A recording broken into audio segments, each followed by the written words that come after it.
very quickly expanding on that, talking about Apple, Berkshire Hathaway, which is Warren Buffett's company, has also accumulated a huge cash pile, an even bigger cash pile than Apple.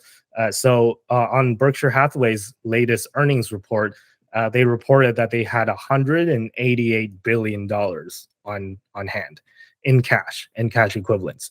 And cash equivalents are like short-term treasuries. So basically, it's like very, very short-term government bonds that it essentially functions like cash, but it carries a little bit of interest. So yeah, same question to you, Tristan, for Berkshire Hathaway.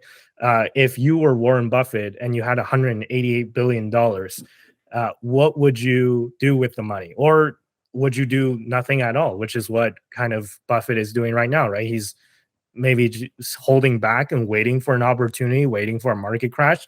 So that could be a valid answer as well, right? Like you think that the market's going to crash soon, so you're holding back so that you can deploy when everything crashes. Or would you be like, hey, it's a record amount, 188 billion. I'm going to start like buying some acquisitions and taking minority stakes, or even fully buying out companies. Like, what do you think? What would you do? It's time to buy some Bitcoin. You knew I was going to say that, didn't you? Yeah, I mean, obviously, I would probably be inclined to take a few stakes in Bitcoin related stuff, but I know our good friend Warren Buffett is not a big fan of Bitcoin, so I don't think that's likely. But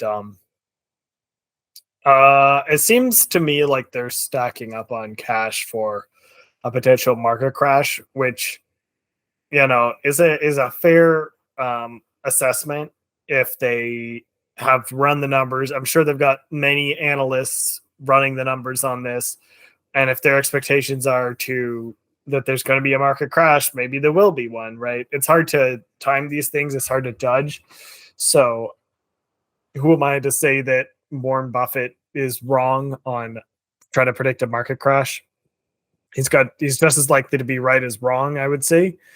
So maybe that's what they're planning for, is they're just gearing up for that. And if that's the mentality, then you can buy a lot more companies if everyone drops down 30% and you still have $188 billion of money.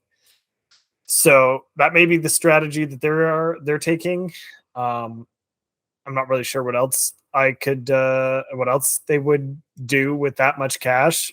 Seems kind of it seems pretty suboptimal to hold it for very long, unless you're just really confident that there's going to be a major market crash shortly. So we'll have to see what they actually end up doing. But I think that's what they're doing. And I think that's probably. And I mean, I don't think I'm necessarily expecting a giant market crash, but I don't have $188 billion in the first place to bet that there's a market crash on. So maybe clearly Warren Buffett's been doing this a lot longer than I have. So maybe he knows something we don't.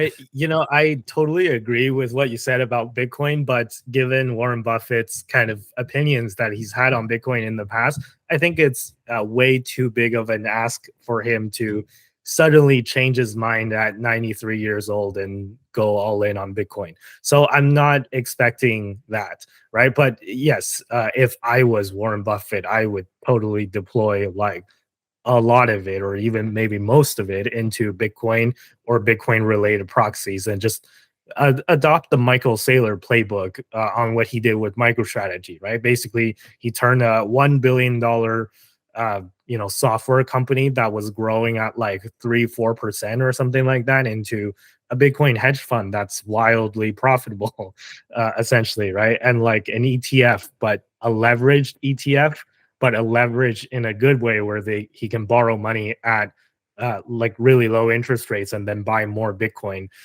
And it's like a Bitcoin ETF with no management fees, right? So yeah, I would totally adopt the Michael Saylor playbook if I was Warren Buffett. But maybe if I wasn't Buffett himself, but I was an advisor to Buffett, and there's a chance maybe he would listen to what I would say, instead of advising him to buy Bitcoin, which I know he won't do. maybe something that's easier to convince him to do would be to buy Tesla stock, right? And before you shoot down that idea, it's like, people would say, Buffett's not a tech investor. He never invests in tech. Well, like, look at his biggest holding right now, right? Apple. And if I remember correctly, Apple has actually been the biggest win of his entire life in terms of dollar amount of profits that he's made. And so uh, I think that Tesla is really kind of the next Apple, right? If you look at a lot of the signatures of an innovative company like Tesla right now is very, very similar to Apple back in like the early, I would say 2000s or the mid 2000s, maybe, um, where it's a company with a cultish following. First of all, right? Whether you love that or hate that, that's just a fact, right? And it's got a very loyal fan base.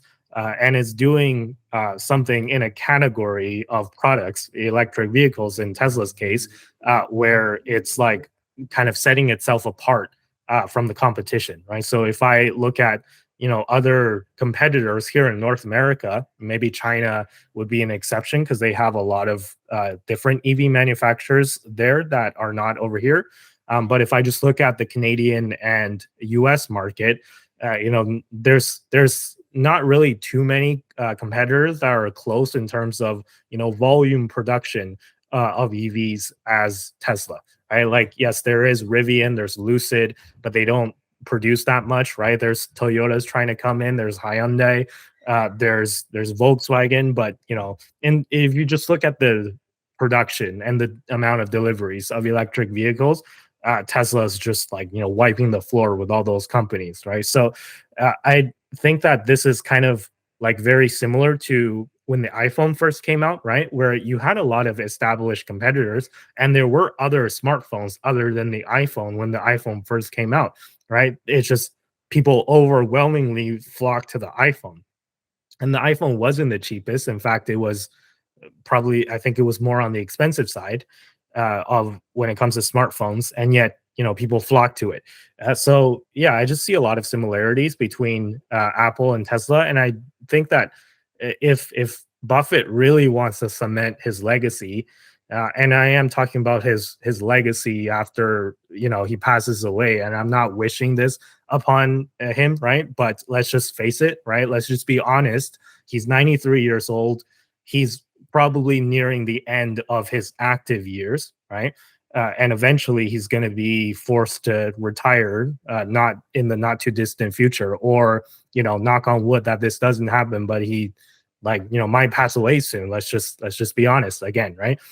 So I think that if Buffett really wants to cement his legacy, just he should do what he did with Apple just one more time, just with Tesla, right? It's kind of like the exact same playbook. So he did it once. Here's an opportunity to do it again, right? Like, we had one of the biggest innovators leading the company of Apple, Steve Jobs, right? And then now we have another great innovator of our age, Elon Musk, leading Tesla. I don't know. To me, the similarities is very, very close. But I don't know. What do you think, Tristan? Yeah, I see what you're saying, that maybe Tesla's an area where he could jump in there. I suspect that, though, with Tesla, I suspect that this may be a scenario where you kind of, by normal metrics and normal understanding of like car companies, if you're perceiving of Tesla as a car company, Tesla is vastly overvalued, right?